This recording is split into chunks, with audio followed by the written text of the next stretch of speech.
Hey guys, this is P.M.R.Bonez88 and the Batman-A-Thon begins. So today I will be reviewing is the animated movie Batman: Assault on Arkham. This animated film actually came out straight to DVD and Blu-ray in the summer of 2014. Assault on Arkham was based off the Arkham games, and it took place right after Arkham's origin and before Arkham Asylum. Batman isn't the main character this time. They only focus on the bad guys, which they were known as the Suicide Squad, and the teams were Deadshot, Harley Quinn, Captain Boomerang, Killer Frost, Black Spider, and King Shark. And for this animated film that is PG-13, it was very gory and very violent, which I loved it, and I really can't complain about that. But there was one thing I did complain and everybody else were complaining about, was Batman's eyes pupil that just shown up in his mask. Kevin Conroy returned to play as the Dark Knight himself, Batman, and there were other voice actors and actresses that were kind of familiar, especially one actress, CCH Pounder, where she did the voice of Amanda Waller. She was also in two movies that I've seen, which were Psycho 4 and RoboCop 3. The Joker's voice, I thought at first it was Mark Hamill that did the voice of the Joker, but apparently it wasn't. The actor that played as Clown Prince of Crime was Troy Baker. He actually did a good job of doing the voice of the Joker. He almost sounded like Mark Hamill's voice. It was similar. There was a similarity between those two. Mark Hamill and Troy Baker, they are similarity, but they both do a good job of voicing the Joker, because the character's Joker, he's always psychotic, he's always crazy, he can sometimes be sarcastic at times, but jokes a lot, and he misses his Harley Quinn, though we think he does.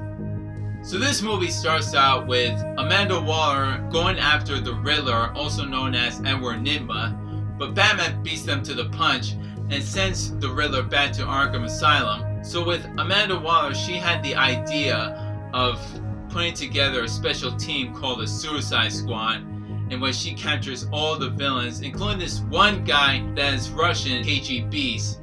He was only there just for a minute or two, and then right after, Amanda Waller just pulled the trigger and just blew his head off. Well, I guess his mind was blown. So eventually, Amanda Waller gives them the job. They put some sort of a detonating bomb into the back of their necks, so if either of them go rogue or they don't do the mission right, once again, head blown off. So now the Suicide Squad team goes into the Arkham Asylum. They go in disguising, especially for Deadshot and Harley Quinn, but only arrive until she sees her lovable, bubbly ex-boyfriend, the Joker. She goes all apeshit and pulls a gun and tries shooting at him a couple of times, but eventually she always misses, unless she did it on purpose, because she might still have feelings for him. So by there, they go after the Riddler and try to get the cane, but unfortunately for the Dark Knight, he knew what was going on in Arkham, so he goes back, fights off the Suicide Squad before it was too late. There were some funny moments in this film, especially the one scene where Harley and Deadshot go on in the room and they were both having sex, and Harley just yell out Yahtzee! Another funny scene where King Shark was afraid of heights, so Killer Frost guides him to reach to the door, especially where he just like running and just bashes him right to the door. So he is just like Killer Croc, except he was probably 5 times dumber than Killer Croc. So unlike Killer Croc, he may be strong, but he's definitely not too bright. Did we win? And like I said, with the violence, it felt like it was a hardcore rated R animated movie. Oh, and warning, there will be spoiler alerts.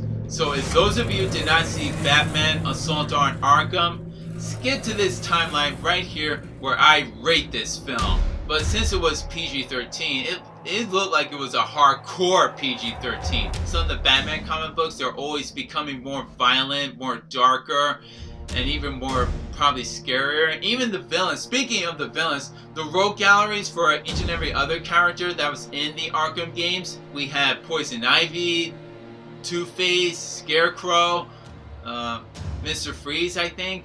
No, I don't think Mr. Freeze was in Assault on Arkham. And there was Penguin, he was in it as well, and Bane. So by there, when the Suicide Squad found Nigma, he had the idea of how to deactivate those bombs in the back of their necks. So they went to this room and they put on some sort of a electrical shock that could like deactivate all of the bombs in the back of their necks. It actually worked on a couple of people, but except for one, King Shark was my favorite character. But what was sadly, when Amanda Waller just activated the bombs, his head just like blown up, just like blown into bits. And another funny scene, I just love when Deadshot made that weird expression on his face. I think that's what you call was the what the fuck face. And then during the hallways, the Joker did spot the Batman and he was getting ready to kill him. But by then, even his head just blown off. And I was like, wait, what the fuck? Did I just see Batman's head just blew up? What the hell did I miss? Actually, if we go back, during the scene where Batman faced off the Suicide Squad and he was fighting off Black Spider, I think somehow they just switched costumes. Joker discovered that Batman wasn't Batman. It was Black Spider who dressed up as Batman. All the action sequence was very amazing. Even the setting was so amazing, and they even used the same different kind of settings, and just like in the Arkham games, everyone and everything, you see it and it looks familiar like it based off the video games. Batman Assault on Arkham is actually a good movie to see. So if you guys really want to see a good Suicide Squad movie, unlike the live action movie The Suicide Squad, which will come in Blu-ray and DVD soon, I would say just stick with Batman Assault on Arkham. At least that's a true Suicide Squad movie. But then again, I do like the live action Suicide Squad movie, and I'll probably get that on Blu-ray DVD like I said. But they are going to have an unrated version, and thank God. Making it PG-13 was kind of a bad move. But for Batman Assault on Arkham, that was the only movie I wanted to see, and probably keep it as my childhood memory. So just to rate this film, for Batman Assault on Arkham, I will have to give it a 9 out of 10, which does equal to a 90%, so the grade would be an A-. For Batman Assault on Arkham, it was definitely a major hardcore PG-13 animated film, especially how it based off the games. And I don't want to really compare it to the live-action Suicide Squad and Assault on Arkham. I think they're both good as equal, but especially for Assault on Arkham that took place in the Arkham games, like before Origins and after Asylum. So if those of you who are interested that wants to see what was happening in between, Batman Assault on Arkham is the one. And I do love the funny moments and the action scenes. That was pretty good too. And I do have this movie on Blu-ray and DVD. And this is P.M.R.Bonez88's signing off. His saying is, peace!